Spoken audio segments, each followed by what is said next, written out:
क्या सीन है, वाह क्या सीन है। तो आई नमस्ते प्रणाम, हम रितेश सिंह और हम मनी सिंह। एगो हमनी के फिर एगो नया गाना लेके आइल बनी जा। सरवा के एकरा के हम नइखे बुझात कि 4 गो गाली दी कि 10 गो गाली दी, लेकिन एक गाली के प्रभावे ना पड़े। यही से हमनी के सोचता नहीं जा कि हमनी के अपन मुंह और जबान खराब का करी जा। करे के पड़ी नु कहे से कि एकनी के तो ऐसे सुधरिया से ना गालियों से एकनी के कोनो फर्क पड़े के बाना, लेकिन इहे हमनी के कहम जा कि धन्य होई है माई आ जमन तोहरा का पैदा कइले होई है और फ्री के मुंह बा कुछ गा देता रह हैं। पैसा तो लागत बा ना कि हाँ भाई हई गनवा गाय मुंह तो 2 रुपया लागी, पैसा नहीं लागत, फ्री के गा द मुंह फ्री के भगवान दिए दिले भगवान। आ रउआ लोग कहत हो कम कि हमनी के का बोलत चल जाता नहीं जा वीडियो में। पहले हम रउआ लोग गाना सुन ली। अरे कहना क्या चाहते हो? हाँ तो बताई लो, मजा आइल ना?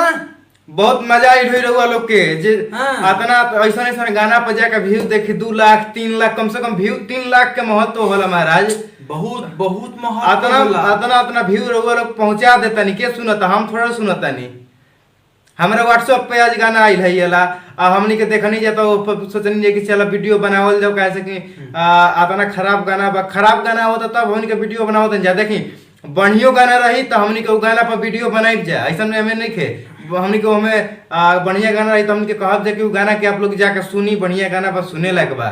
आई खराब गाना होई तो फिर माई बहन करे वाला काम तो करते बना सो तो कहरे कहीं के न पड़ी। तो माई बहन करही के पड़बे करी और हमनी के करत तानी जा और करते रहम जा हमेशा के लिए भाई।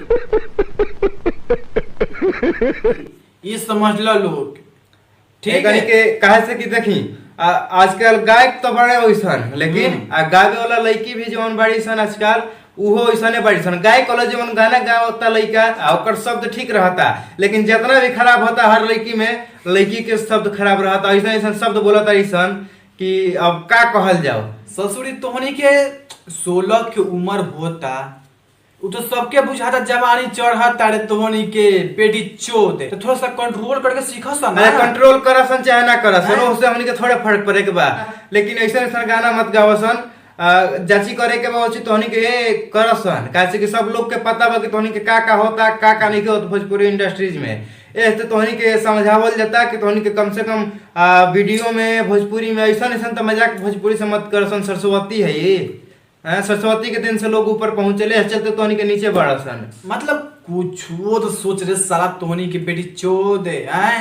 बहुत सारी बार तू सब माधर चोद हो गया इस टाइम में। माधर चोद ये सब पूरा एकदम का कहल जाओ एकरा में अतना ना कनी कि खराब शब्द के इस्तेमाल कर देता है सब। एक बार अंतरवा सुन ली और वीडियो का थोड़ी सा नक्शा देख ली रउआ लोग।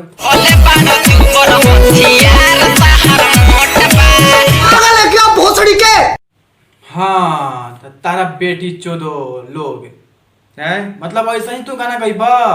मतलब कि सब लोग बौरा बारान की सुनत रहन लोग तार खराब गाना है। सरक बताओ एकरा के बताओ, तू ही बताओ भाई। अब एकरा के हम कहम कि सुअर के औलाद है।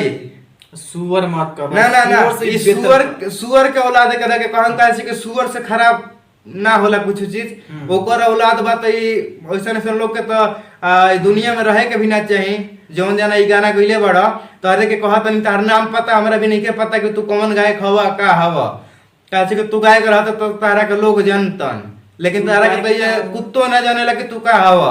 गा देला गाना थंबनेल लगा देला और लोग सुन लेलन आ सुने वाला वो बाणे जे सुन ले वो ऐसने बने कि 2 लाख 3 लाख व्यू 4 लाख पहुंच गई तार गाना पर। तारा से तो अब कुछ ना कहम, लेकिन हम अपन जनता लोग से कहल चाहम जितना लोग भोजपुरी के बारे जितना लोग देखता है ये सब गाना और तारा लोग से कहल चाहम कि थोड़ा सा भी गाना सुनला के बाद में आप लोग थोड़ा सा सोची इस सब गाना के बारे में। अगर ना सोचब तो कैसे होगी।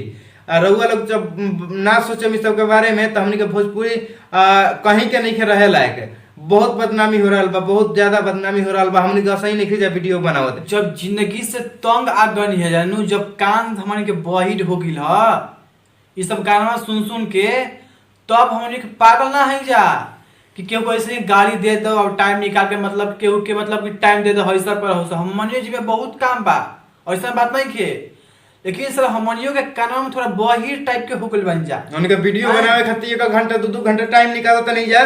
के चलती मत सोच कि वीडियो बना के सुने वाला जे गइले बड़ो करो खातिर कहता नहीं। अगर हमार वीडियो तू देखी है तारा के एक बार समझावत नहीं, हम कहता नहीं कि अगर तू ई सोचत होगा कि आके या 2 बात बोल देला ना, तू 2 बात बोल देला तो का तो खत्म हो गइल, फिर दूसर का गाना छोड़ता नहीं। तो ऐसे ना होके तब जा हमनी के कोनो जना होका भोजपुरी में कतनो जना स्टार होखा, अगर खराब गाना गई बता तार लोग के गाना ना आवे दिए, ठीक बा। कतनो खराब गाना गावो उ गाना तार लोग के नेट से हमनी के उतरवा के रहब जा। तो हिया के रिलाई करे खातिर हमनी के दोनों भाई आइए गल बन जा और रिलाई करिए के रहम जा, यह समझ ली है। और टुटपुंजिया गायक लोग के बता दो चाहता जा हमनी के दोनों भाई किस तरह तोहनी के अगर गाना गावे के बारे बेटी चोद तो सही से गावसन।